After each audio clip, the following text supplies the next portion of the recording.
Magandang araw Pilipinas at eto, pasabog na naman ang hearing ngayon dahil kay Kong Marcoleta. Napakalupit, napakagaling.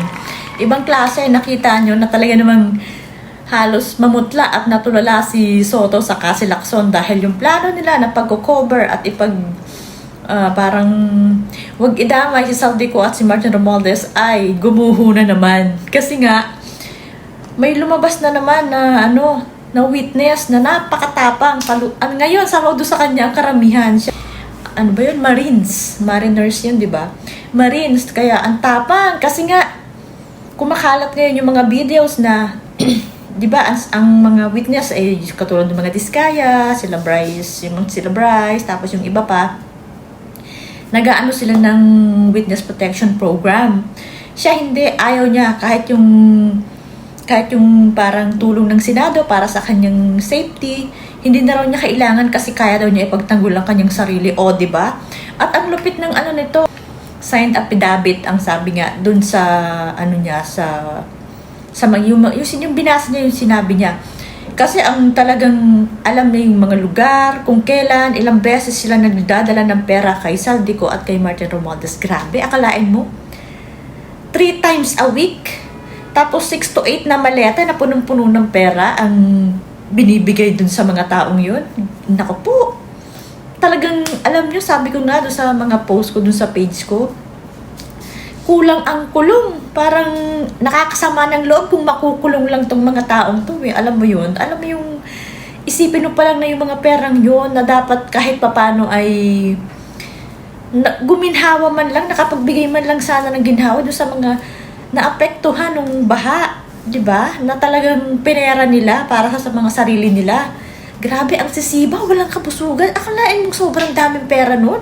Kaya naman pala, yung Saldico, ang asset niya nasa 35 billion yata. Yung asset pa lang niya ng mga helicopter, yung airplane, yun pa lang yun. Tapos, sabi nga ni Kong Kiko Barsaga, barya pa lang yung kay Saldico, dun kay Martin Romualdez. Kita mo nga, di ba? Wala malang nagsasalita. Meron naman yung mga talagang sila, sino ba yon? Yung mga talagang kontra kay Martin Romualdez, mga nagsasalita na, ayun sila, yung mga Duterte kasi kay Bastingan na, andyan na nagdudumilat na sobrang laki ng inilobo nung inilaki nung asset ni Romualdez, tapos wala man lang sa inyo. Yun Kaya nga, ito maganda to kasi nga, eto na, Dawit, pinangalanan na si Martin Romualdez, si Saldico, wala na silang ligtas dyan. Tapos ganyan pakalupit yung testigo, katapang, ay medyo malaki ang problema nila dyan. Baka sabi ko nga din doon sa mga post ko sa page na ang dami siguradong pupunta ng ibang bansa at magpapagamot doon sa mga pinangalanan ngayon, yung mga witness na yan. Pwera na lang, magikin niya ni Boying Remulla kasi nga nasa kanya yung mga witness Kanina nga parang nagkakagulo kasi parang may nakita si Senator Marcoleta na iniabot na papel ni Boying doon sa dating DPWH. Sino ba yun? Si Alcantara yata? Oo, Alcantara nga. Yun, talagang sinisita yun ni Bato sa ni Marcoleta kanina. Kasi alam nila ang kalakaran ni Boying Wala silang tiwala din dyan. Pasalamat na lang tayo, may Marcoleta, may Bato na kahit papano ay sumusuntok kahit papano dun sa mga sa mga gustong palabasin nila Lacson, nila Soto, kasi halatang halata si Soto sa kasi Lacson. Pagtatakpan nila, kaya naman nila ginawa yan talaga Kaya, di ba sabi nga ni Kong Marcoleta, kaya nila akong tinanggal dyan kasi nga, gusto nila, hindi matumbok yung talagang dapat na managot. Malapit na tayo sa exciting part. Sabi nga ni Kong Kiko Barsaga, kung ako kay Martin, ilalaglag ko na rin si Sandro.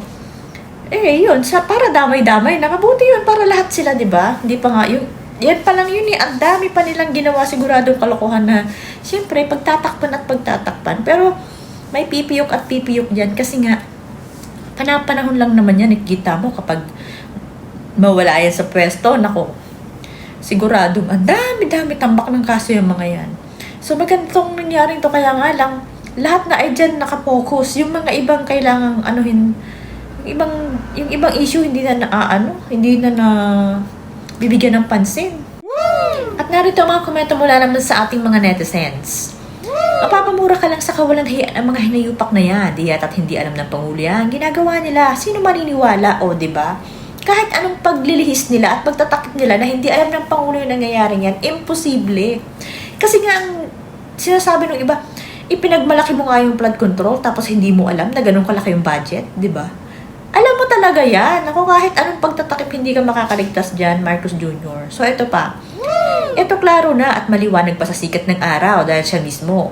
Alam niya ang detalye ng mga pangyayari at kinaroroonan ng mga pinangalanan niyang mga buhaya. Siguro may mga CCTV doon sa nasabing address ay dagdag patotoo sa kanyang aligasyon.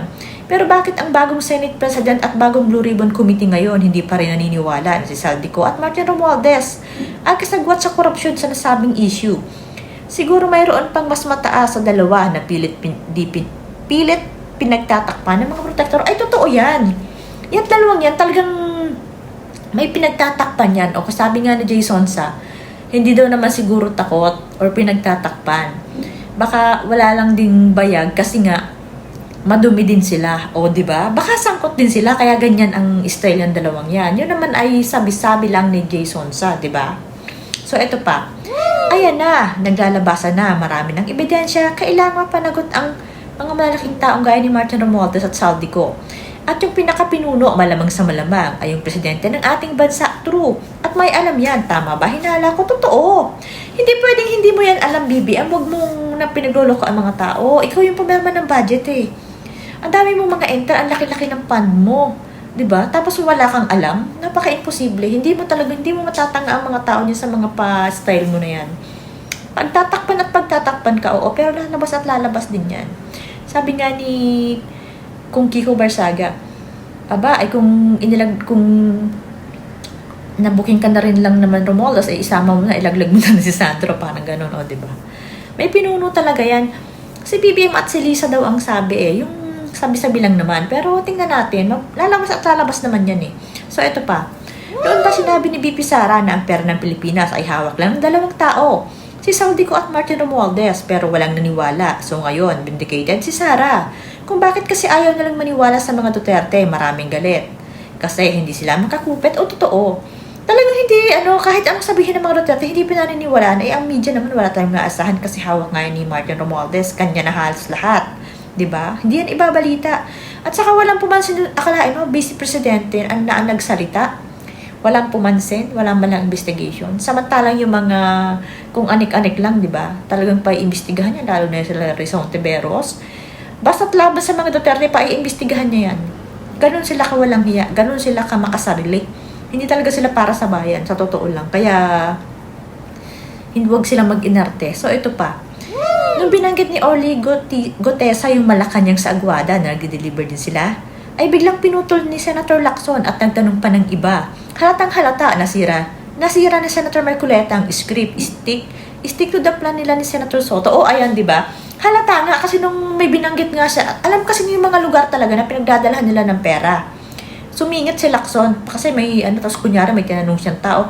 Halatang halata na talagang pinagtatakpan nila na hindi mabanggit yung Malacanang.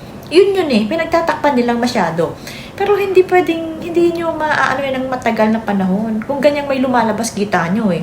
Nasira yung plano nyo, yung stick to the plan yun ni Soto. Gawa dyan sa yan. Hindi nyo inaasahan na may ganyan eh. O, what if meron pa? Paano na? Didugo ng ilong nyo kung paano nyo itatago, kung sino yung talagang mastermind yan. O, so, ito pa. O yan, nagsalita na yung witness sa Blue Ribbon Committee ni Lacson at Soto. Romualdez, Saldico, at Malacanang na nagde-deliver ng bilyones sa mga buhaya at magnanakaw. Anong ebidensya pa ang gusto nyo? Gising mga Pilipino, di ba?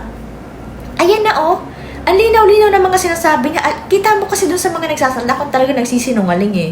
Yung hindi makasagot, yung talagang binabasa lang, wala sa utak yung sinasabi. Kita mo yan eh. Ito hindi. At saka napakatapang. Ayaw niya ng protection. Kaya niyang ipagtanggol ang sarili niya. Sabi ka, hanga nga sa kanya si Senator Bato eh. Na yan talaga ang dapat na tao. So, mabuti na lang kahit pa paano may mga ganito pa na tumatayo. Natuwa nga lahat ng mga, kahit sila General Orlando De Leon, sila General Focus, natuwa sila na may lumabas na ganito. Na alam nila na hindi kayang baloktutin, di ba? Dalawa na sila ni Colonel Grijaldo kahit pa paano, yun nga, pinakulong pa nila di ba?